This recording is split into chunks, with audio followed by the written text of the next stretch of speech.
Subscribe now and press the bell icon. তুমি যদি আমাকে বিয়ে করো, খাও নাকি তুমি? কত টাকা ইনকাম করো? এসব 10-12 হাজার টাকা, এসব 10-12 হাজার টাকা দিয়ে কিছু হবে না। আর আমার বাবা মা যার সাথে বিয়ে ঠিক করছে, সে 1 লাখ টাকার উপরে salary। লাখ টাকার জামার জন্য চলে গেছিলি না? এখন আমার একটা বুলেটের দাম 10 লাখ টাকা।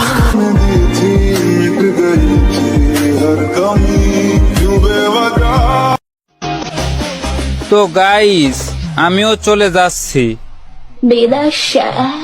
বলেন কি?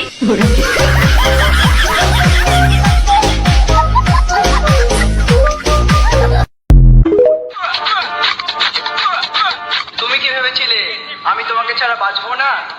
ওরে সোনা, তুমি আমার ভালোবাসা ছিলে, অক্সিজেন না। দেখো, আমি আগেই বলে দিচ্ছি, সুন্দর হাত নষ্ট করে আমি রান্না করতে পারবো না। বিয়েটা হোক, টয়লেট পরিষ্কার করাবো।